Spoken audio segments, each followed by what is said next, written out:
حضرت ابو بکر صدیق رضی اللہ عنہ بخاری شریف کی حدیث تے دا قرآن شریف تلاوت بتاو نو دا دروازے مخ ته یو چبوتره جوړه کړې وه یو ځای جوړ کړی و هلته به منظم کو دا قرآن شریف تلاوت به کو جلل به دا مکې دا کافر برایل دا ماشومان او ښځې هغې به ورته غوږ ایښودې ناست به ورسره خلک راغلل ابوبکر صدیق ته یې ویې نه دې پرېږدو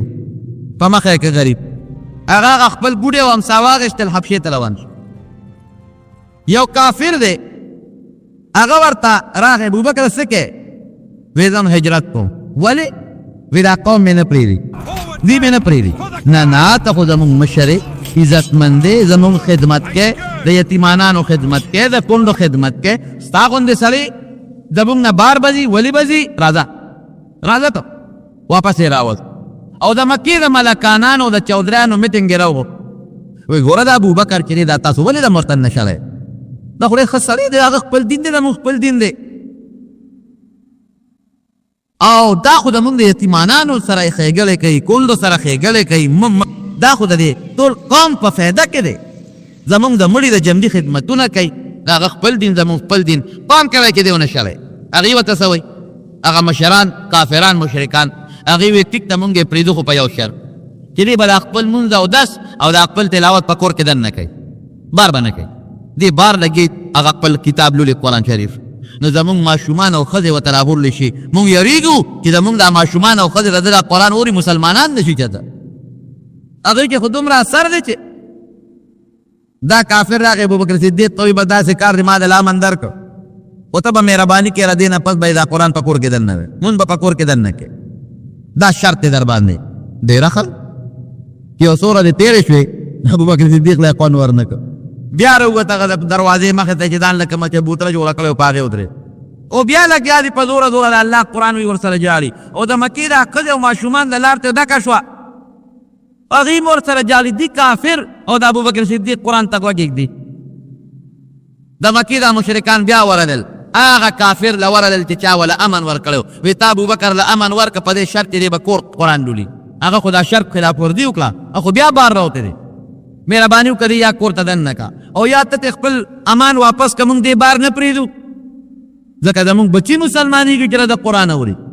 زمونږ ښځې مسلمانېږي چې د قرآن اوري سړی راغی ابوبکر صدیق ته وویې وی صاحب تا له خو ما دا شرط لګولو چې ته به په کور کې دننه تلاوت کې بار به نه کوې تا خو بیا د شرط خلاف ورزي وکړه او کافر دې بار نه پرېږدي یا خو داسې وکړه چې کور دننه خپله تلاوت دې کوه ځکه ته چې بار کوې دا ماشومان او ښځې مسلمانېږي ستا په دې هېواد او یا دا مهرباني وکړه چې ما ته خپل امان واپس کا بیا ته پیښه او د مکې خلک پیښه ابوبکر صدیق ورته ما ته خپل امان واپس کا ما له د الله او د رسول امان کافي دی خو زه به تلاوت کوم دقه دروازې کې مخکې کوم دا زما کور دی او زما د کور مخه ده او که څوک ورته غوږ ایږدي کېږدي دی او که څوک نه ایږدي نه دې ایږدي زما روم یو ګڼ شمېر سره د حضرت عثمان غوندې شخصیت حضرت عثمان غوندې شخصیت رضی الله عنه یو ګڼ شمېر خلک صرف د ابوبکر صدیق د قرآن په اورېدو باندې پروردګار مسلمانان کړل د قرآن خو والله دومره برکت دی چې د حد نه دی د مکې مکرمې نه نبی علیہ السلام لا هجرت نه دی کړی او یو ډلې مدینې شریفې ته ولېږله مدینه شریفه کې یو مسلمان دی اسعد ابن زراره رضی الله عنه د هغه په کور کې دیره شو دا د حضور پاک هجرت نه دی کړی خو صحابه ولېږل او د اصحاب ابن زراره کور کې دیره شو الحمدلله هلته د مدینې خلک خبر شو هغې یو میټینګ راوغوښتو داري بلجین ساعده ورته وایي هلته ناست دي لکه د اسعد ابن زراره د مکې نه څه خلک راوستی دی هغې خو زمونږ د پلار نیکه دین بدلی وی یو خدای دی او قرآن دی او نبی علیہ السلام نوم اخلي په هغې ایمان راوړی دا خو څه نوي خلک راغلی دي دا شړل غواړي او که دا مونږ ونه شړل نو ممکن ده چې زمونږ د مدینې خلک ټول دغه دین ته واوړي اسید ابن حضیر رضی الله عنه دغه وخت لا مسلمان نه دی کافر دی نوجوان دی هغه ویل لکه داسې وکړې ما پرېږدې زه ورځم او دا چا چې دا مسلمانان په دا کور کې دیر کړي دي اسعد ابن زراره زما دوست دی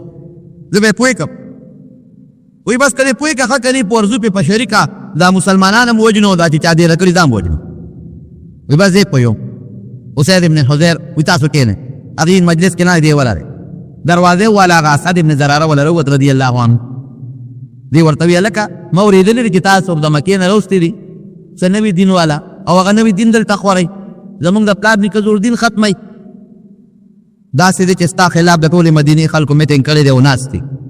نو یا خو دا خلک وشړه او که دا نشي چللی نو زما دوست دی زه باندې خفه کېږم نو ټول قوم ستا خلاف بلورې پرېږدي دي نه تام وجني او دا خلک مسلمانان وجني نو یا خو دا خلک وشړه او ګنې دا خلک ستا خلاف بلورې زم بیا ستا د دوستانې لحاظ نشم کوی زم د هغوی مرسته کوم اسد ابن زراره ورته وي اسید ابن حضیر ورته وی ملګري ته خو مې دوست دی که نه وي وی داسې کار دی کسان لري بوزم او هغوی چې څه وي واوره که د هغې خبرې غلطي نو تی د مټه ونیسه وویشه تا ته اجازت دی او که خبرې ټیکي نو ولې را باندې بې ګناه خلک شړئ اسید ابن حضیر ورته دا خو خیاره خبره دا زه چې ورځو کور ته یې دننه که چې کور ته یې دننه که په هغې کې چې کوم مشر استاد و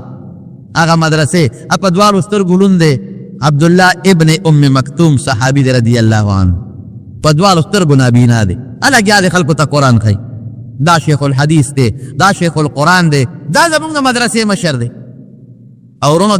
دا څوک دی دا مشر عبدالله ابن ام مکتوم په سترګو ړوند نابینا د قرآن حافظ د مکې نه راغلی دی خلکو ته قرآن ښایي چې دی ورغی اسید ابن حضیر هغه اسد ابن زراره هغه کوربه ورته وایي وایي زما را دوست دی ته یو څو خبرې وکړه هغه ورته ویې ډېره ښه نو د قرآن شریف تلاوت یې ورته شروع کړ چې تلاوت یې شروع کړه دا اسید ابن حضیر چپ شو وی دا تا ما ته څه وورول وی دا زمونږ کتاب دی قرآن ورته وایي وی دا کوم دی وی دا زمونږ پیغمبر دی محمد رسول الله صلی الله علیه وسلم په هغه الله نازل کړی د هدایت کتاب دی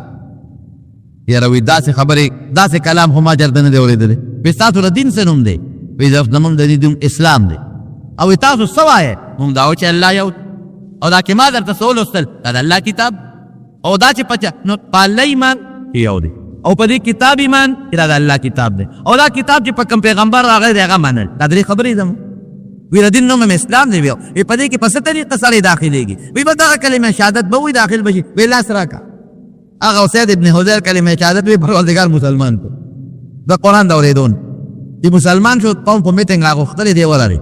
ورته ودرېده وی څه چل دی او که سړی دې پې کړه یاره وی هغه خو ډېر ښه خلک دی هغې خو ډېر رښتیا خبرې کوي او امام په ایمان راوړه ملګری شوم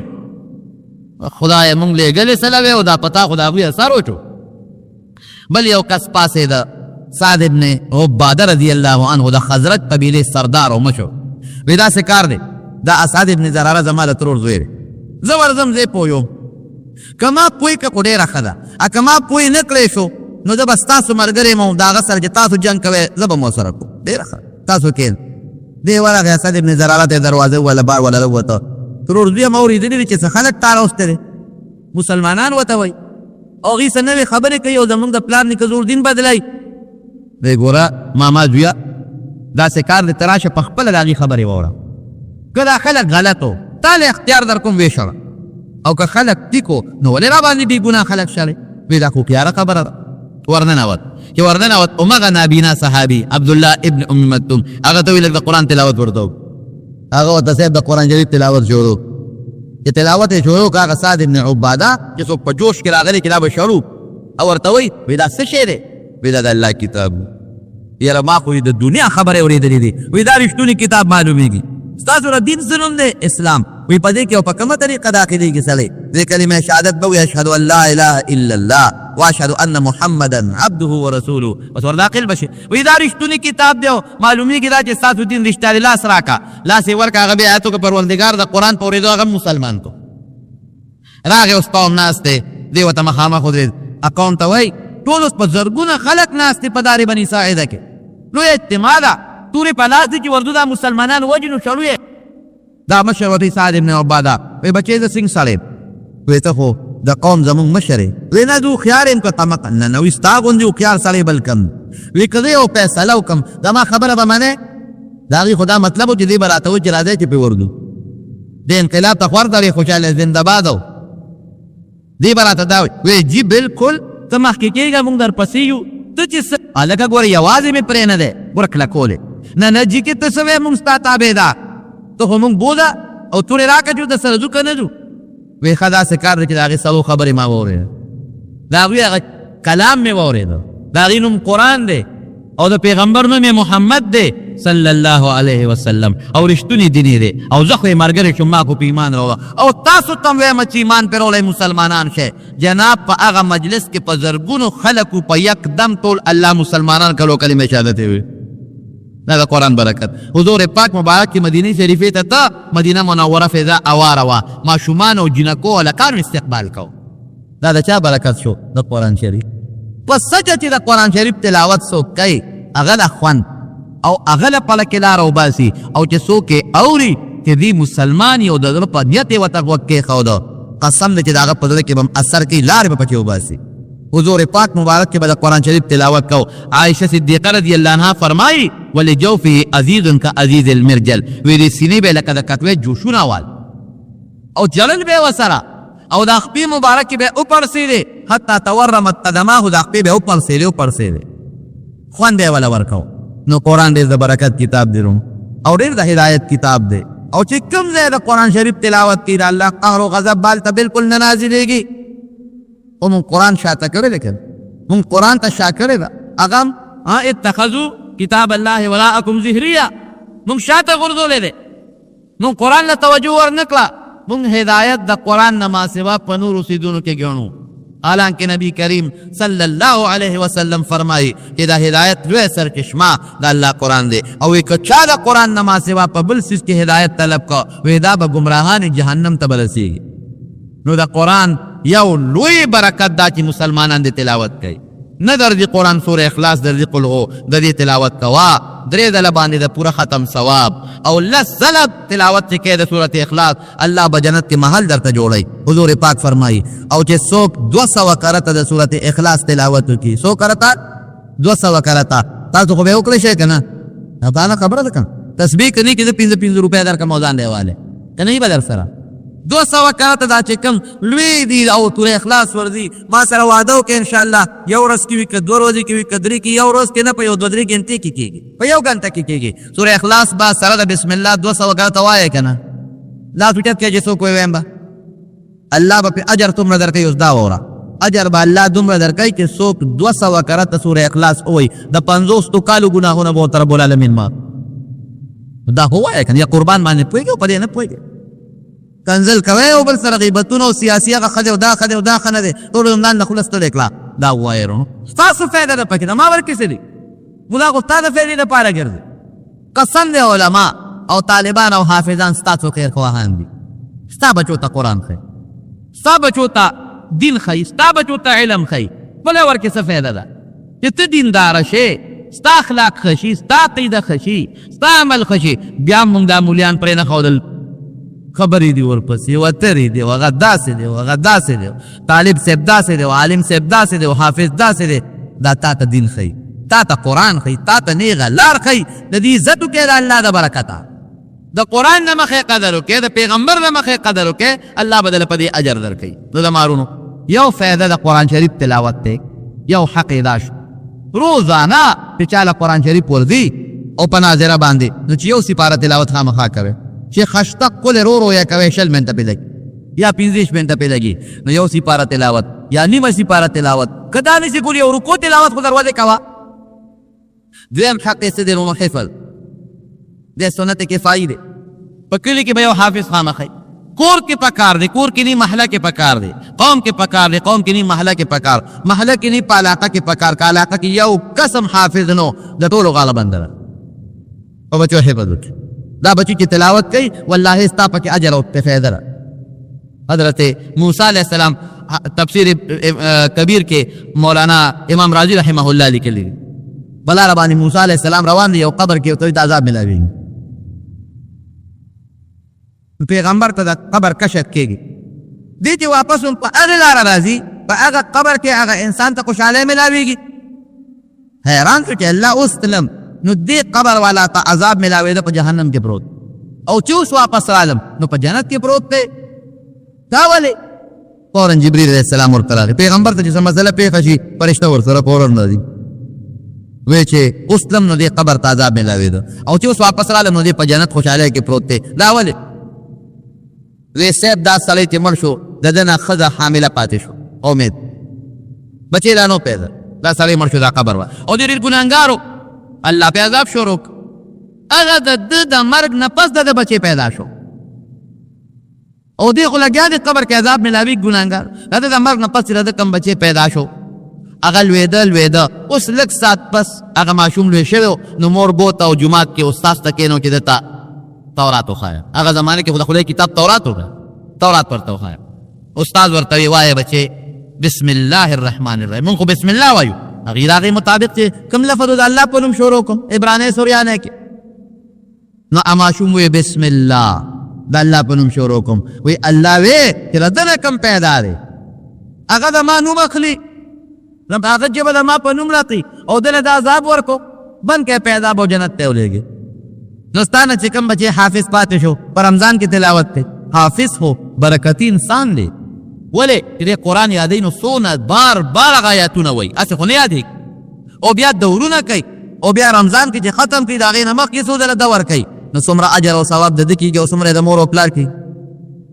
حفظ بهترین شی دی د قرآن شریف او دریم نمبر حق څه دی ترجمه ده د مولانا صاحب نه په ترجمه د قرآن مقصد زده کې دا د الله خط دی دې کې الله ډېر څیزونه غوښتي دي او بل حقیرونو څه دی علم چې د قرآن علم سره وکړي دې مدرسو کې علم کېږي د قرآن هغه پوره تفصیل سره علم یې د قرآن شریف د قرآن په مسایلو سړی پوهېږي په احکاماتو سړی پوهېږي او یو بل اخري حق دی دا څلور حقونه خو الحمدلله زموږ په وطن کې شته تلاوت هم کېږي او حفظ هم ډېرې مدرسې دي او درسونه د قرآن شریف هم شته او مدرسو کې علمونه هم شته او یو اخري حق بل دی چې په هغې زما تاسو د ټولو غاړه بنده هغه د قرآن نظام دی ګورئ قرآن شریف کې الله وایي السارق والسارقة فاقطعوا أيديهما د غل سړي نه او غلې نه لاس پرې کړئ الزانية والزاني فاجلدوا كل واحدة منهما 100 جلدة زناکار سړی او ښځه په درو وهه قاتل داسې مړ کوه دا قانون زمونږ په وطن کې نشته دا حق باندې زمونږ ستاسو غاړه بنده ده الله دې کړي چې زمونږ په وطن کې د قرآن و سنت نظام راشي چې دا غاړه هم زمونږ ازاده شي امن سکون او اطمینان به راشي زما ورونو دا د قرآن شریف حقونه دي نو کوشش وکړئ د قرآن دا حقونه خپل کې خپل بچي وباسئ حافظان یې کې نشئ کولی حافظان عالمان یې کې حافظان ډوډۍ به الله ورکوي دا نشئ کولی نو کم از کم جومات ته رالېږئ چې په ناظره خو قرآن زده کړي که نه چې تلاوت کی ته به قبر کې پروت فایده خو درته ورسي که نه بس اخري یو بل ټکي درته وایم ما چې کوم احادیث ولسته آیات ولسته الله فرمایي چې انا نحن نزلنا الذکر قرآن یو لوی نصیحت ته دا موږ نازل کړی و انا له لحافظون حفاظت به موږ کوو هغه حفاظت الله په چا کوي هم په دغه طالب علمانو هم په دغه حافظانو هم په دغه عالمانو هم په دغه مدرسو جوماتونو او بل حدیث چې مې ولوست نبی علیه السلام فرمایي اشراف امتی حملة القرآن و اصحاب الليل وی دا ما په امت کې دوه ډلې دي چې هغه ډېرې بهترین دي یو هغه خلک چې هغوی د الله کتاب قرآن د سینو کې پټ کړی او یو هغه خلک چې د شپې پاسي خپل رب ته په سلګو جاوي نو طالبان او دا حافظان دا خلک چې دا د الله کتاب ته ځان وقف کړی دی د حضور فات مبارک د وینا مطابق دا ډېر بهترین مخلوق دی دا الله ته ډېر خوښ مخلوق دی دا الله ته ډېر نږدې مخلوق دی محمود غزنوي یو لوی بادشاه تېر شوی دی محمود غزنوي مجاهد هغه وایي زما په زړه کې 3 شکونه یو شک مې په زړه کې دا و چې ما به الله وبخي که نه ولې د خاتمې پته نه لګي دویم شک مې په زړه کې دا و چې ده به د خپل پلار سوچز ویم او کارمونه به یم ځکه مور مې چې د غلطي نه کړی او دریم شک مې په زړه کې دا و چې نبی علیه السلام فرمایي چې العلماء ورثة الانبیاء چې عالمان د پیغمبرانو وارثان دي نو دا د نبی علیه السلام رښتونی حدیث دی که د بل چا خبره ده د بل چا مقوله ده دا سوداګانې مې وې یو ځل د شپې په لاره ته یو خپل غلام ورسره دی غلام سره د سرو زرو ډیوه او د زیتون تیل پکې بلیږي د رڼا لپاره بیټرۍ خو وې یو ځای کې یو لوړ دی لواري کوي او یو هلک د لوړ هغه ډیوې ته سر ټیټ پاس کېږي او کتاب ورته ګوري محمود غزنوي هغه هلک دی خو راشه بچې څه کې وی صاحب سبق یادوم ای سبق کور ولې نه یاد دی وی چې ډیوه راکاره نشته د دې لوړ دی ډیوې ته د شپې ګورم وی خره دین طالب ته ګوره او دونه غریب چې ډیوه ورسره نشته وی ها بچې دا ډیوه والا د سرو زرو ډیوې ورکړه او تیل د زیتون دی او چې کلم تیل خلاصېږي بیت المال ته راځه تیل به ملاوي زه کور سبق یادوه چراغ ودشو نبی کریم صلی اللہ علیہ وسلم په خوب کې ولې حضور پاک مبارک وته فرمایي اے محمود را سبکتگین زویا الله دیو بخزه کجتا زما وارث سره امداد وکړه چې د خوب را پاسید وی نبی علیہ السلام علی دیو درو والو سوالونو جواب راک دا می شک و چې ما به الله وبخي کنه نو حضور پاک مبارک راته دعا وکړه الله دیو بخا دا شک مې مو الله به مې بخي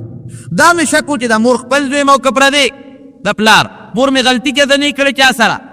نو راته د پلار نوم واغ چې اے محمود رسول مبتگین زوی خدای دې وبخا نو پته ولګی چې پلار به خپل او دریم په دې حدیث کې مشکو یا عالمان د پیغمبرانو وارثان دي یاره دا واقعي د نبی علیہ السلام حدیث ته او کدا د بل چا مقوله او خبره ده پیراته فرمایل چې اے محمودا د سبکتگین زویا الله دې وبخا لکه چې زما وارث سره د امداد وکړو نو طالب ته خپل وارث وي نو چې طالب وارث شو ورته استاد عالم حافظ په یقینا وارث شو دا د پیغمبر وارثان دي او د حضور پاک وینا ده ګوره وارث هغه چاته وي چې پلار یې مړ شي یا نیکي مړ شي یا مور او د هغه نه کم مال پاتې شو دی په قبضه کې والي نو د حضور پاک مبارک نه څه پاتې دي ترکت فیکم امرین لن تضلوا ما تمسکتم بهما کتاب الله و سنتي وی دوه څیزونه مې درته پرېښي دي تر څو چې به تاسو خپلې منګولې ولګولې نو تاسو به کامیاب یې یو د الله کتاب او بل د ما سنت نو دا چې چا قبضه کې واخیستل د حضور پاک میراث دی نو هغه وارث شو د مارو د عالمانو طالبانو حافظانو مدرسو قدر وکړه ښه پردی ژبه به نه غږوې نن امریکا د دې دشمنه ده نن د امریکې او د برطانیې دا سوچ دی چې مدرسه بدنامه شي بانې وله جوړی طالب العلم بدنام شي بانې وله جوړی عالمان بدنام شي بانې وله جوړی ګیره بدنامه شي پکې بدنام شي مسلمانی بدنامه یې میرے یہاں باندې لګیا دي مسلمان شرمای مسلمان بدنامای دا داغي سوچ ته نا خو دشمن دی دشمن خو کلګي د دشمن نه څوک ګیله نه کوي خو خپل د دشمن جبه خوځي دا ډېره خطرناکه خبره ده پام کوئ د امریکې جبه تاسو نه خوځئ په دغه مدرسو کې ستاسو د پیغمبر د احادیثو ستاسو د الله د قرآن خدمت کې دغه عالمان او دغه طالب علمان ستا د پیغمبر د حدیثو او ستا د الله د قرآن خدمت کې ګور الله خو زمونږ یو شریک دی قرآن زمونږ شریک کتاب دی پیغمبر زمونږ شریک راهنما او مشر دی نو دې مدرسو کې خدا خدمت کې ټیک تا غلطه پار چا کې ودانه چې نه وي ما کې بم په غلطه وي تا کې بمي بلکې بمي غلطو تم ګورا مثبت سوچو کا داغي هغه خ پهلو ته وګوره چې دا سکه نن کوم خور او لور امور کې تمیز کو دارته چا خولي دارته علماء کولی نن چې موږ دا واو چې دا منس کو دارته علماء کولی که نور چا تبلیغ والا تصوف والا او یا تا تپلار او رور کولی دي خو بنیاد ورپسې د علم دی د قرآن او د سنت ورپسې دا خو ارس تا بنیاد درې ټولو کارخانه مدرسه کارخانه عالمان پکې جوړېږي هغه علما دي څوک په یو لار کې د دین خدمت کوي څوک بل لار کې د دین خدمت کوي څوک بل لار کې د دین خدمت کوي او ورونو ډېره سخته ورځ ده حضور پاک مبارک فرمایي چې هر انسان به د خپل عمل مطابق په خپلو خولو کې ډوبې ډوب څوک د نامه پورې څوک د کونډو پورې او څوک د خولې پورې د آخرت خولې د دنیا د اوبو په شانتې نه دي د دنیا اوبه خو خپله سطح هموار ساتي که نه اوبه چې د سیند روبې ده ټول خلک به یو شان پکې ډوبي هلته خو لور او جوره نشته نه د هر چا خوله به ده پورې ولاړئ لکه د جامو په شانتې ده نه به بیږي او ده پورې به ولاړئ د ده نه بل خوا به ځمکې ته نه غورځېږي ده پورې به ولاړي څومره چې د چا ګناه ده اقمره خوله او دی به پکې ډوبې او ګرمي به زیاتی الله دې د آخرت د ګرمۍ نه وساتي نو د مارونو دی به پلار ته وي بابا راغلی ما یو نیکي مې کوله که مهرباني دې وکړه یو نیکي دې راکړه که دا نیکي ما ته میلو نشي دوزخ ته ځم او که دا میلو شي پې بچ کېږم پلار به ورته وي بچې د نیکو سوداګاه د چا سره نه کوم نشم در کولی بابا زه ستا زوی ما فلان کې هغه دنیا کې چې به یو بل سره محبت او مینه وخت ګلولو بم او که ترانه کې دوزخ ته به ځم بچې الله دې د دوزخ نه وساته دعا دله کولی شم او نیکی نشم در کولی زما له حساب کتاب نه دی شوی اکه زما کم شي څه به کوم ځکه هلته خو جهنم به مخامخ کاري او غلمبار به کوي خو داسې نه دی د دنیا په شان معامله سړی به دمه شي او سړی به خوب وکړي او سپارش به وکړي یا رشوت به ورکړي او یا به وتښتي الله ته غیر ته دا کیسې پیسې خو هلته نشته دی به مینتونه ورته وکړي او دوی بچې در باندې خپم چې دوزخ ته دی زما د زړه قطرې خو که چرته زمانی کې کم شي تاله درکم څه به کېږي دغه اور ته به غورځېږم نشم در کولی دی به مایوسه شي مور پسې به لاړ شي بے زما یو نیکی پکار ده اب هم ورته انکار وکړي دی به دا واسطې ورته وایي او ارسب فلا انصاب بینهم قرآن حکیم کې الله فرمائی هلته بیا یوم یفر المرء من اخیه و صاحبته و بنیه د مور نه او د پلار نه او د بچو نه به تښتي داسې ورځ ده عائشہ صدیقہ رضی اللہ عنہ نبی علیہ السلام فرمائی وی چې خلق قبر نه پاسی بربند به پاسی وی صاحب علا سړي او جنکې او ښځې وی ټول به بربند پاسی وی دا الکان به دې جنکو ته سړي به دې ښځو ته نه ګوري چې بربندي عائشہ دا ورځ ډېره سخته ده هر سړی خپل غم کې دی مجال شته چې څوک یو بل ته یو بل عورت ته وګوري دا خو سړی د دنیا په عیش و عشرت کې دی نو پردو جنکو ته ګوري چې غم پې راشي بیا پردو جنکو ته څوک نه ګوري دا غم وخت دی مور به انکار وکړي دی به ورته وایي چې مور هغه زما د مینې مور د دنیا هغه واسطې به را مخکې کړي چې ناجوړه به شم تا به وایي چې په دې بچي مې دې نه او په ما دې دا بیماري وي وی بچې در باندې خفه یم دا لږ قطرې مې که دوزخ ته غورځېږي در سره زه سوځم خو نیکي نشم در کولی دا مخامخ برلارو جهنم ته به څوک ټینګېږي که زما کمه شي څه به کوم بیا به لاړ شي په زامنو په بچو پسې زامنو بچو ته به مینتونه شروع کړي چې بچو نیکي راکې هغې به م ورته انکار وکړي دی به چې ستاسو پلار نه د خو ستاسو د برکته غر کېمه واقعي دا مشران دا سپینګیري د چا د لاسه برباد دي د بچو د لاسه حلال او حرام نه پیژني خو چې بچې مې ښه ژوند تېر کړي بچې مې ښه تعلیم وکړي او بچې مې ښه جامه واغوندي او بچې مې ښه بنګله کې اوسي او منډې دي او ترړې دي او د بچو له را پیدا کوي او جهنم خپل ځای شو خپل الله دې مساترونو یاد وساته حضرت علی رضی الله تعالی عنه فرمایي دا د هغه مقوله ده وی د هغه انسان نه بېوقوف انسان بل نشته چې د بل د دنیا د ښه کولو دپاره خپل خیرت خراب کړي دا کم عقل انسان دی دنیا دې د بچو جوړه کړه خیرت دې خپل خراب که والله کری دا بچی په کار شي که نیک بچی دی قرآن دې په یاد که قرآن دې په زده که علم دې په حاصل که او یا نور د نیکۍ لارو سره تبلیغ دعوت او تصوف او نیکۍ سره دې وله واسطه پیدا کړه نو چې دې دا نیکي کوي خو تاله فایده در رسي خو که چرته بچی دې دیندار نه که قرآن خان دې نه که والله که دې په کار شي قسم مې درته وخور که دې په کار شي چې مړ شي د خلقو د شرم د وجې نه که دوه څلور دیګه در پسې پاخه کړي ام بې غوښې ځان به در نه خلاص کړي دغه به دا ثواب دپاره نه چې خلک وایي چې بابا پسې څونه کړل نور اسم نشته خبره ختم نه پکارېږي اولاد او بچي هغه اولاد او بچي به دې پکارېږي چې ته مدرسې ته راولې جومات ته راولې د الله قرآن ورته وښیې اخلاق ورته برابر کې یا داسې د نیکۍ لارو ته وباسې دقه به دې پکارېږي باقي دې نه پکارېږي نو بچي به م ورته انکار وکړي یا بچو ستاسو دپاره دا ګناه په ما راغلی او دغه دوزخ ته مې غورځئ که تاسو نیکي رانه کې ای بابا در باندې خفه یو خدای دې بچ کا او که تاله در کو زمون کمه شي بیا به څه کوو ښځه به ورنه کي بچي به ورنه کي یاران دوستانو پسې به وګرځي وله به ورنه کي چې څوک د ده پېژنګلو یو هر سړی به ورته انکار کوي او یوه نیکي کمه درو وایه اوس د نیکۍ قدر شته که نشته هغه یوه کمه ده چې ته په دنیا کې وی الف زر آ او الله پې لس درکوي په دومره پوټې نیکۍ الف زر آ باندې څومره ټایم ستا لګي او په دې تا ته لس کمې میلاویږي په دې کې یو کمه ده دی به مایوسه شو خو دا خو ماله چا م رانه کړه دا نیکي نو دی به مایوسه را روان شي یو سړی به ولاړي خفه دلګیر دنه به تپوس وکړي ملګري دې خوا راشه ولې خفه یاره بس ډېر خفه یم ولې دوزخ ته روانې یو نیکي مې کمه شوه او الله را سره احسان وکوي لاړ چې چا نه وغواړه هېڅ چا رانه کړه ما خو ویې بلا شی پیدا کړم نه پلار راکړه نه مور په کار شوه نه بچي په کار شو نه ښځه نه یاران نه دوستان چا راله رانه کړه نو بس اوس الله ته ور مخامخ کېږم دوزخ ته به ځم رونو الله ګورې د هر څه نه خبردار دی خو د نیکۍ دا قدر درته ښایي دا سړی به ورته وایي مړه نیکي دې کمه ده وې او زه به درکړم دی به ورته نیغ نیغ ګوري ته څنګه راکې ما پېژنې دنیا کې نه بلکل دې نه پېژنم نه مې چېرته لیدي دنیا کې او نه دې پېژنم نو ته بیا ماله څنګه نیکي راکې دومره خلک نږدې نږدې مې په کار نه شو ته به مې څنګه په کار شې وی زما په ویړه دنیا کې د ایمان نه پس یوه نیکي ده سړی به ورته ووایي نور ټول عملنامه مې د ګناه نه ډکه ده ایمان نه پس صرف او صرف یوه نیکي ده زما پې کار نه کېږي زما تله د میزان چې وتللی شوه نو ګناهونه مې دومره درانه شو چې اړو ته پته نه لګي نو زما په دې نیکۍ کار نه کېږي نو زه تاله به درکړم ته مسلمان خو به پې د جهنم نه بچ شې که نو ما خو پیسې کار نه کېږي ښه یاره دا رښتیا وی بلکل څه دې نوم دی فلان کې د فلان کې زوی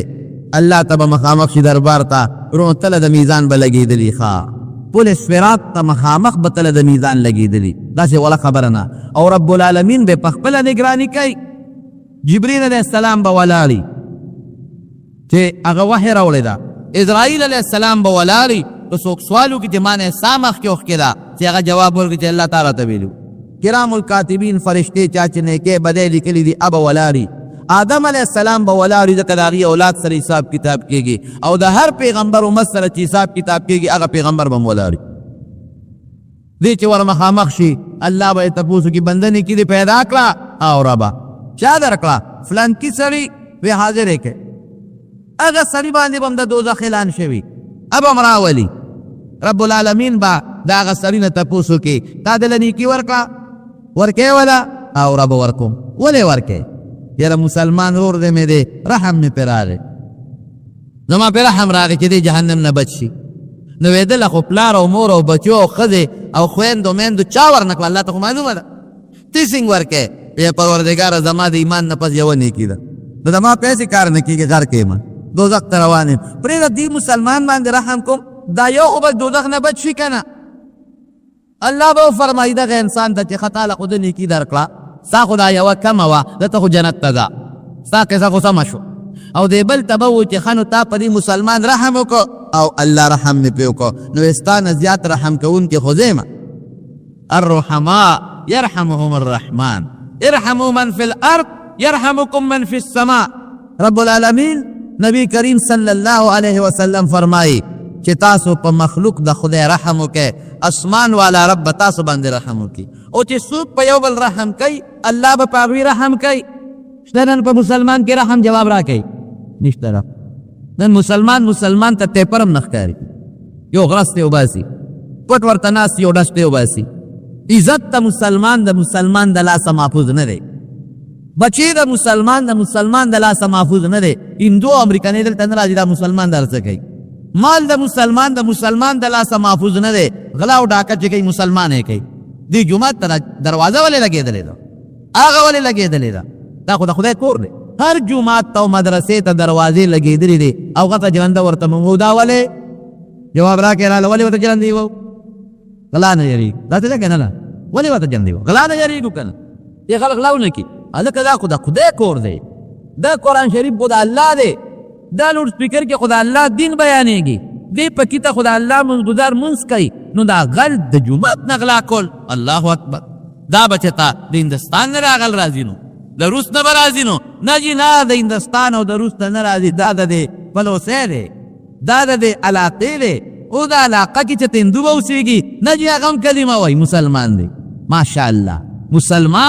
د مسلمان نغلا کول او مسلمان د الله د کور نغلا کول او مسلمان قرآن شریفونه پلی کول او په هغې خپې ښودل او د جومات نه پکې کوزول الله اکبر ولله الحمد دا زموږ مسلمان دی 10 روپۍ ګټم 20 روپۍ ګټم دا رزق به یو سې بچو ته به کېدې بچې دا ما د خدای په قرآن خپې ښودې ده او پکې مې کوز کړی دی او په هغې مې درنه دا 10 تالانه غشتې دي بچې دا مې د جومات جانماز پټ کړی دی همې خرڅ کړی دی او دا ګوښه مې په هغې درته راوړې ده بچې دا مې پردي بچي بېګا وهلې دي او د هغې نه مې دا مال پټ کړی دی او تاله مې دا میوه راوړلې دی خوره څومره خوند به کوي الله اکبر سوچ نشته مسلمان کې رحم کم دی رحم مونږ نه کوو په مسلمان ځکه خو په مونږ د خدای قهر او غضب ورېږي که نه قهر او غضب ورېږي که نه پکې رحم نشته دی او چې سره خو بیا لاندم سوځي رحم دل هم بیا سوځي رحم نشته هلکه بجلی نشته د خدای قهر هلکه باران نه کېږي د الله غضب هلکه ګرمي ده دا د خدای قهر هلکه مقدمې دي تاریخونه دي او روزانه منډې دي د خدای غضب هلکه 15 منه کوپک مې په سر دی دا د خدای قهر او غضب پلانکي هسپتال کې مې هلته مریض پلانکي کې هلته مریض دا د خدای قهر او غضب ولې رحم ممکن نشته ارحموا من فی الارض د ځمکې په مخلوق رحم وکړه اسمان والا ذات په تاسو باندې رحم وکړي دا زما وینا نه ده دا د رسول الله مبارک وینا نه ده هغې استی کې هغه دروغ نه وي او رښتیا و نبی علیه السلام مبارک فرمایي وی الله راته جهنم وخو جهنم. یو ښځه وه پیشو یې مړه کړې وه جهنم کې پرته وه او هغه پیشو پې لګیا وه چکونه یې پې لګول. ولې وی پیشو یې تړلې وه نه خوراک ورکو نه یې پرېښوده چې ځان له په خپله ښکار وکړي. هغه پیشو د لوږې نه مړه شوه. پروردګار هغه ښځه د هغه پیشو د لارې وجې نه جهنم ته ولېږله. وی ما په خپلو سترګو حضور پاک مبارک فرمایي ولیده چې هغه پیشو پې چکونه لګول مخې ته شوکاو او دوزخ کې سوځېدله. ښه بله ښځه مې ولیدله ګناهګاره بخاري شریف کې حدیث دی. بله ښځه وه په لاره تله تږې وه یو ځنګل کې ورته کوي ښکاره شو چې هغه کوي له ورله نو چې ګوري نو برقه نشته په کوي برقه نشته او یو سپی د تندې په مخ اغشتی دی سپی ژبه یې دومره بار رستی ده او د تندې د وجې نه هغه سپی د کوي په غاړه چې کومه خطه ده هغه خوري هغه ساتي.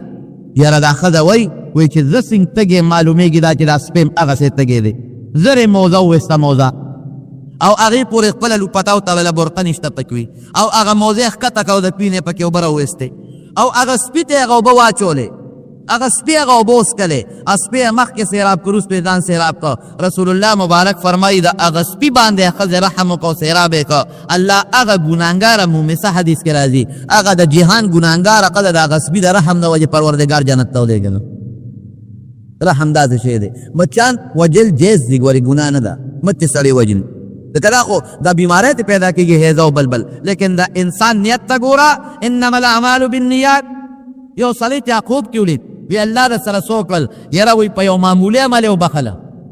په یو ډېر معمولي عمل پسې یې وبخلې وی چې الله راته ووایي چې یو ځل دې په مچ رحم کړی دی ما وبخلې. څنګه صحیح مې راواغېسته په مشوانه کې مې قلم ګنده کړه او په هغې مې خط لیکه خو چې قلم مې راوچت کړه یو مچ راغی په قلم په سوګه کېناسته هغه صحیح یې اسکله.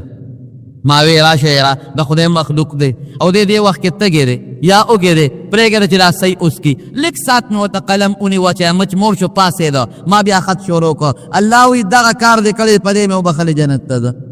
اوس مچ وجل دا به ته نه کوې چې مچ به نه وجنو رحم به پرې کوو نه راغی یو نیت یو سوچ جذبه د هغه په لکې راله یو نقش یې لکې راغی په هغه نقش پروردګار وبخو. رحم به په مسلمان کې الله به در باندې رحم کوي. ارحموا من فی الارض د ځمکې په مخلوق رحم وکړه یرفعکم من فی السماء اسمان والا ذات په تا باندې رحم وکړي. الرحماء یرحمهم الرحمن چې څوک په یو بل رحم کوي رحمان ذات په هغه انسان باندې رحم کوي. نو پروردګار هغه سړي ته وایي وی تا په رحم وکړه د خو نیکي برابر شوه دی خو دې جنت ته او تا پې رحم وکوې او نو ستا نه زیات رحم کوونکې خو زیمه بېشکه پروردګاره زه اگر چې ایمان دې دی نور دې هېڅ نیکي نشته د ګناه نه ډکې یوه هم ده نه لاړه خو تا په ده رحم وکړه زه په تا کوم بې حسابه بې کتابه جنت ته ده. زمارو یو رحم په لکې پیدا کړي بې رحمي ډله نه وباسئ غضب ډله نه وباسئ مسلمان سره ښېګړه کوئ ښه سلوک کوئ. دویم د دې واقعې نه زما مقصد سو د نیکۍ قدر مې درته وښو. دلته خو موږ پروا نشته په نیکۍ باندې لګیا یو ګناهونه کوو او پروا هم نشته. ملا صاحب درته وایي سورې اخلاص لوله قل هو الله احد او چې درې ځله دې ولوسته د پوره قرآن شریف برابر اجر او ثواب به الله درکړي دومره نیکۍ به الله درکړي. سوره یاسین دا چې دې ولوسته رب العالمین به په دې سوره یاسین د قرآن شریف د 10 ختمو ثواب درکړي دومره نیکۍ الله درکوي. لیکن موږ سره د نیکۍ قدر نشته. دا واقعه مې دې له درته بیان کړه زمارو چې په زړه کې ستا د نیکۍ قدر پیدا شي. اوس بیا تلاوت د قرآن شریف کې نورو تلاوت د قرآن شریف کوي. درې ځله سورې اخلاص اوس بابا وایي صاحب ما له قرآن شریف په نازله نه راځي بابا سورې اخلاص خو درځي قل هو سورت او دا لوله که نه قل هو الله احد وایه او دا لوله د دریو ځلو قل هو الله احد اجر د پوره قرآن شریف د ختم برابر دی. الکه فقیر یم او غریب یم درک مې نه لګېږي چاته تعویذ راله وکړه چاته چاله بوله کې دعا راته وکړئ. زه یم رسول الله مبارک درته تعویذ ښودی دی که نه رسول الله مبارک دعا مونږ ته ښودې ده که نه په هغې شروع کوه فقر به الله ختم کړي. هغه څه شی دی سوره واقعه کې څوک لولي په دې اخري صورتونو کې صورت دی. حضور پاک مبارک فرمایي په کوم کور کې چې صورت واقعه تلاوت کېږي هغه کور کې به الله فقر او تنګدستي نه راولي الله به رزق فراخه ورکوي. نه نه قدم بل کم دی عمل پې وکړه. زمارو د قرآن شریف کې بې انتها فایدې دي او که موږ د قرآن شریف فایدو ته سوچ وکړو او موږ د الله قرآن ته ځان وقف کړو او د الله قرآن ته مو ځان ورنږدې کړو خوند پکې څومره دی. وایه رښتیا کنه چې کوم ځای د قرآن شریف تلاوت کیږي د انسان په زړه کې کرښې او لارې جوړوي که نه جوړوي؟ دا قاری صاحب دی مشهور قاری تیر شوی دی قاری عبدالباسط میں تلاوت مخامخ په مخامخ اورېدلی دی یو وخت کې ستاسو دې صدر ته راغلی و په دې سونهري مسجد کې صورت قاف تلاوت کوي بم راغلی ورته ناست ناشنا تلاوت حالانکه شکل ته چې ولې وله کتل نو تا به پې اډو ګمان ځکه ګیره برې تر څه یې دی یو شینه شنه پټه یې د سر نه تو کړې وه دی و د مصر الله آواز ورکړی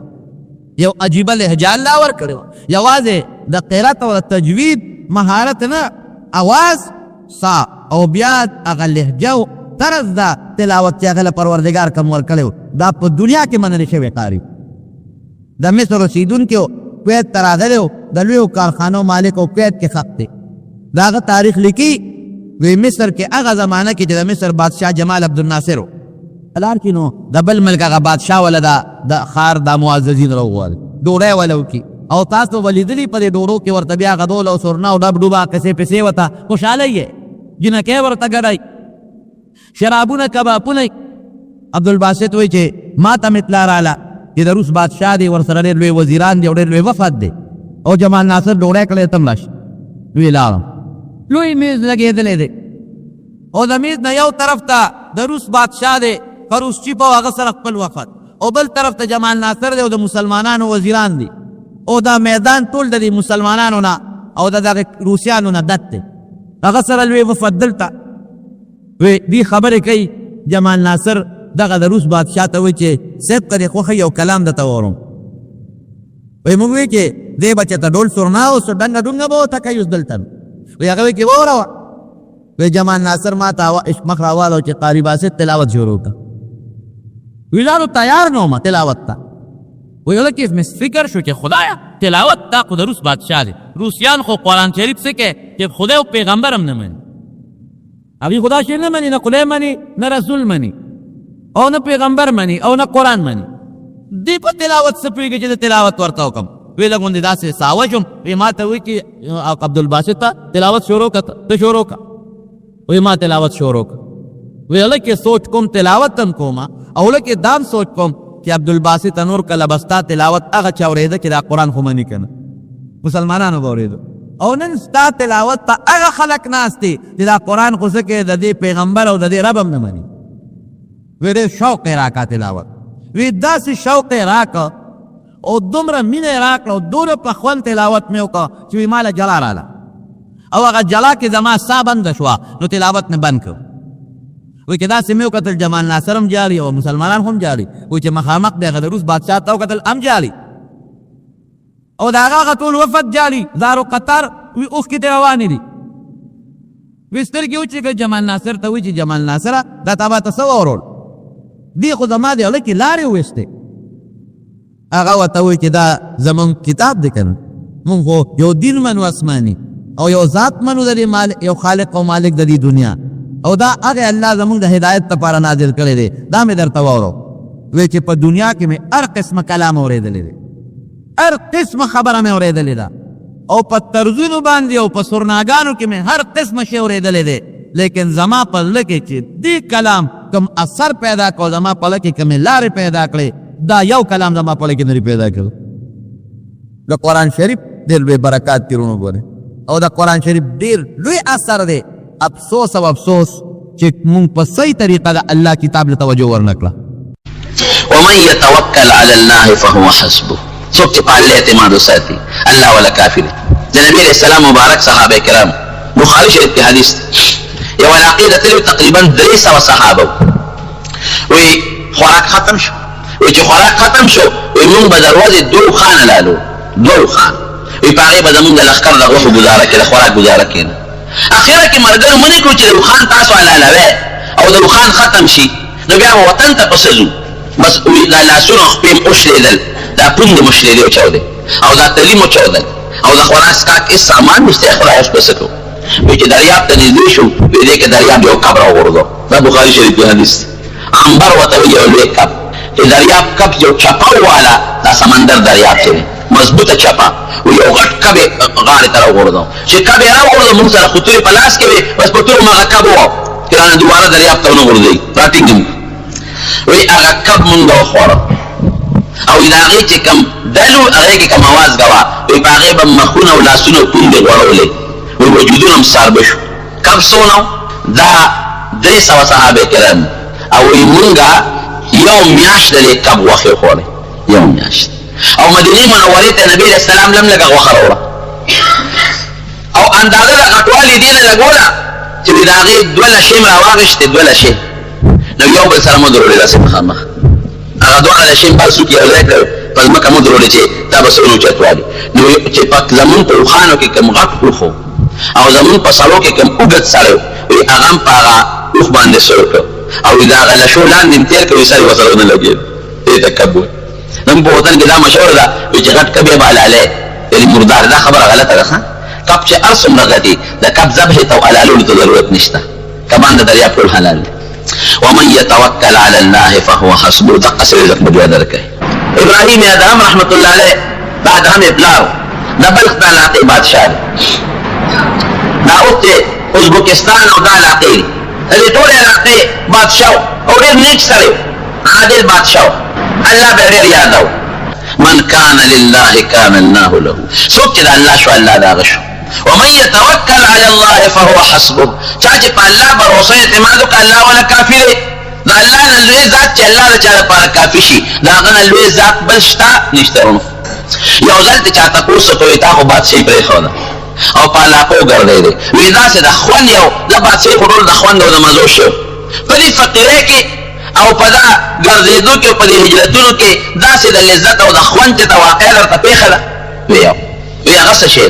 ښه خوراک یا چې تا ته ډېر لذت په دې کې میلاو شوي او ډېر خوند درته میلاو شوي هغه څه شی دی وایي هغه یو ځل یو جومات ته لاړم وایي د ماسخوتن لمونځ مې پکې وکړو وایي هغه جومات ته په وړی مې اوچتو وایي چې لمونځ مې وکړه نو هغه خلک ټول د جومات نه وتل مې چې زه خو مسافر یم په دې جومات کې به شپه وکړم وایي د جومات هغه څوکیدار راغی ما ته چې ماما د جومات ته وځه مې چې زه خو مسافر یم چېرته لاړ شه دلته شپه کوم وایي چې نه شپو جومات نه چې د بل کې شپه کوم مې چې دا خو د خدای کور دی ستا د پلار هم نه دی نه دی مړلی جومات وایي دا هغه سره په باس شو وایي زه خو کمزوری یم ډېره موده ډوډۍ مې نه وه خوړلې کله لږه کله ډېر وجود مې ټپ شوی هغه وایي مضبوط او سرب و وایي د لاس یو نیم په زور یې جومات نه ایستم او زه نه وتم وایي دې پوړو له راورسولم د پوړو نه دیکه راکړه وایي چې دیکه راکړه نو وایي الله وړې پرېوتم نو د یوې پوړۍ نه به بلې راتلم او دې سر به مې وډک کړم د بلې نه به بلې راتلم د بلې نه به بلې راتلم او ځمکې ته راورسېدم وایي قسم په الله چې د خوند وخت ما ته دقه میلاو دی چې وایي دې سر به مې دې پوړۍ له یو ډک وکړو او د الله تعالی د کوم علم او کوم رازونه او کوم کشفونه به د ما دې مازغول راتلل هغې کې چې به کوم خوند وي دا مې په بادشاهۍ کې هم نه دي لیدلي اخره کې مکې مکرمې ته ورسېد مکه مکرمه کې بلا مریدانو ډېره د څلورو واړو طریقو په دې بزرګانو کې د دې ټولو استاذ پاتې شوی دی مشر نو هلته مریدانو چې د حج ورځې به شوې نو حج کې خلک زیات دي په نورو ورځو خلک کم وي د دې مریدانو ته به یې داسې کار وسوکې چې اوس تاسو حرم خالي کړئ مېلمنو ته چې دي طوافونه عمرې کوي هم به غاړې ته شو او ویسې خشاک راوړی هغه په بازارونو کې خرڅوی او په هغې چې کوم شی ګټی د حاجیانو مېلمنو خدمت ته پې کوو دی کار خو مریدان یې پوه کړي وایي ګورې په دې طواف که تاسو کوئ نو حج کې خو د بار نه مېلمانه راغلي او ښځې هم پکې هلکان هم پکې نو ښځو ته به هم نه ګورئ او چې کم عدد داسې وي چې په مخ یې ګیله نه وي هغه بیا کیمرت ورته وایي هغې ته به هم نه ګورئ دې مریدانو له به ټریننګ ورکړي وایي ښه صاحب او یو خاص ځای مقرر کړی چې دلته به زه ناست دی حاجیانو به یې ډوډۍ خوړه خشاکونه به یې خرڅول چې دې کله لاړ د ده په ځای باندې د دغه رعیت د یو ماشوم زوی د ده نه ماشوموالي کې پراته هغه رالوی شو د ده په ځای بادشاه چې پلار یې عادل او انصافدار و اوس به دې زموږ بادشاهي پلار یې د مور نه تپوس وکړه زما پلار هغه ورته مور ورته ویلي وي چې اورېدلي مې دي چې اوس په مکه مکرمه کې دی بادشاهي یې پرېښیم نو دې زوی اعلان وکړ چې زه حج له روان یم او که ما سره څوک په ملګرتیا کې په سرکاري خردینان سره بوځم لویه قافله یې را روانه کړه چې څنګه راغلل نو چې بیت الله ته سړی راشي خو لومبې به عمره کوي طواف به کوي مور ورسره ده د ابراهیم ابن ادهم ښځه چې د طواف عمره به وکړو بیا به پلار سره ملاقات وکړو لوی لښکر ورسره دی چې د بیت الله طواف او عمره یې کوله اتفاقا دغه وخت کې ابراهیم ابن ادهم هم طواف کوو نو ده خو زوی په وروني کې پرېښی خو د خدای شان دی د دې زوی دا بوی په دا پلار لګي اوس هم کله ډېره موده پلار ده په سفر کې پاتې شي او راشي که نه دا روز به خپل بچی نه پېژني او چې دودره دې تېرې شي او غېږ کې واچوي چې هغه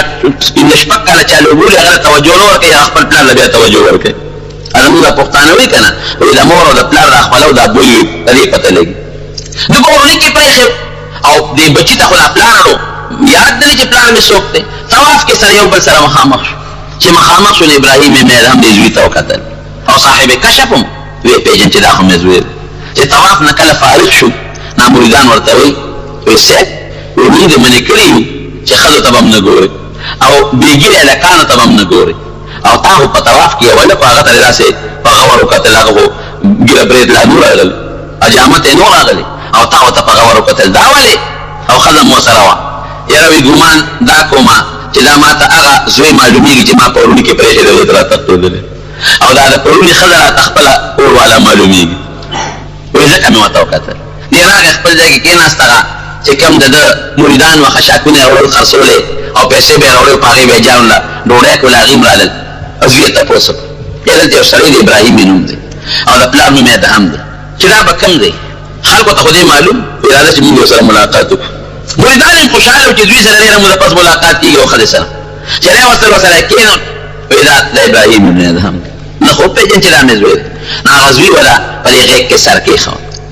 او ښځه ورسره خوا کې کېناست ښځه م ورته وایي چې بس دې سړیه او ته راځه خیر دی بادشاهي مه کوه ستا هم دا ژوند خوښ دی بس بادشاهي مه کوه راځه دا کار هلته کوه ژوند خو به دې لږ د راحت وي جامه خو به دې لږه مزېداره وي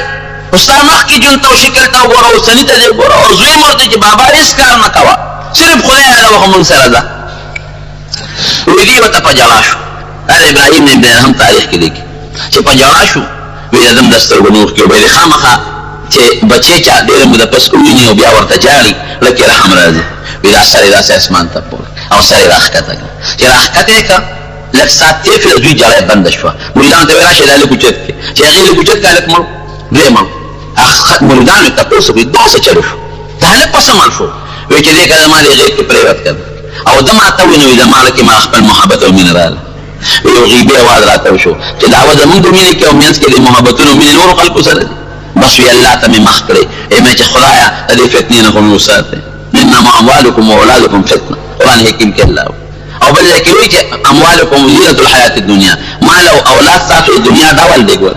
که نیک اولاد یې خو د آخرت ته ګټه شو که بد اولاد یې د دنیا د ګټه ده آخرت ته پې خراب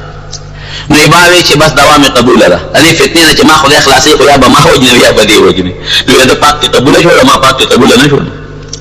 الله چې دې بروسه او اعتماد وکړو بیا به دې نه په ګرمۍ پروي او نه به دې په یخنۍ پروي دا به نه وی یاره ګرمي ده او دا مونږ به پکې ماسخوتن به ټول په یو ځای راوګرځو یاره یخني ده او یا یاره تیاره ده او دا زکات دی او دا خو بلا پیسې را نه ځي او دا خو حج دی او بلا پیسې مې بربادېږي او دا خو رمضان دی خو ګرمي ده د روجو سره به څه کوم بیا به دې په دې پروا نه مقصد به دې چې زما لوی الله رضا شي ابراهیم ادهم رحمت الله علیه یو ځل یې خوب ولید دې خوب ویني یو سړی دی او د ویده د خپل محل کې یم او یو سړی دی محل ته رادننه شو او کله یو چت ته خیږي او کله بل چت ته وایي ما ته تپوس وکړي چې ملګري څه کوې وایي اوښ رانه روک شوی دی هغې اوښ پسې ګرځم مې چې د خدای بنده دا خو د بادشاه محل دی دلته اوس څه کوي اوښ چې رانه روک شوی دی لکه د دشت او بیابانو په صحراګانو کې ګوره اوښ ګیا پسې صحرا ته منډې وي د بادشاه محل ته خو نه راځي ولې وایي دا د اوښ د کتو ځای نه دی وایي نه دې دربار کې د بادشاہ محل کې څوک اوښ پسې نه ګرځي وایي ښه نو خدای پکې بیا سیندورو خدای هم دلته نشي معلومولی دا د خدای د پیژنګلو او د خدای د موندې ځای هم نه دی چې راویښ شو ګوره الله ورته اوس لاره برابروي دربار کې ناست یو سړی راغی یو فقیر سوالګرۍ شکل کې دغه په دروازه باندې کسان مقرر کړي دا دروانچیان سړی دومره هیبتناک شکل یې لره چې یو دروانچي دې تپوس نه کوي چې د څه کوي او څه کار دی دی په یو دروازه په بل راننوتو د بادشاه تخت ته ورسېد ده سره خپل وزیران او چې کوم د بادشاه د شورا خلک دی هغه ورسره ناست دي نیغ راغی بادشاه دې تپوس کوي لکه څه چل دی څه راغلی وایي صاحب مسافر یم او دې سړی نه رالم دې ټوله شپه پکې کړو ابراهیم ابن ادهم او ورته وایي چې دا سړی خو نه ده ته وایي که ته لیونې دا خو د بادشاه محل دی زه بادشاه یم او دا مې وزیران دي زه ښار ته ودرېږم چې د هوټل کې به شپه وکړې وایي صاحب دا سړی نه ده وایي نه وایي ستا نه مخکې په دې تخت څونه څوک ناست و وایي زما پلار وایي د هغه نه مخکې څوک و وایي فلان کې وی دا غیر مخ کی سوکو افلان کے وی کہ تم خلق پہ اوزے لال راشی اگر تسرے نوی زرد ہوئی سڑے روان شو ابراہیم نے دھن نوکران دے سڑے روگی سے داس سوڑے سے شو چی اگر پس مندے والے اگر غیبی انسانو پہلے نک لیکن سوچو بچے واقعی ٹھیک تا پا بادشاہ کم خدای ملاوی گی ہر چاہتا نبور حضرت عمر تا ملاوی گی حضرت ابوبکر صدیق تا ملاوی گی حضرت عثمان غنی تا ملاوی گی حضرت علی مرتضی تا ملاوی گی رضی اللہ تعالی عنہم اجمعین حضرت عمر ابن عبدالعزیز تا ملاوی گی نا نیکان خلق ارسلینا اگر بادشاہ وجہ غافل شی بیا پیسو سراو دولت سر محبت او من پیداش اللہ تبیائی بیا اللہ کم لے رہ دیگی لخل کو کارورا با کیا کہ اللہ بیاد ہے دکل کے سوچو کو جی ٹک تا چدیر نیکان خلق او صحابہ بادشاہان او قاضیان او مشران او ملان پادشی ہوئی اغیب پا کہ خلای مندل دے خمات اگران را بس پت پپڑا دشپیر ہوا تو بادشاہ یہ پر خود اللہ یادت راشدان لچتا کیلن چی دشپی من لا یادم او دروازی من لا اگی تقی حالت معلوم نمون دا وطن دا بادشاہنو پشانتی نو چی کال تیر کی نو خلق پا بیا خیرے گئی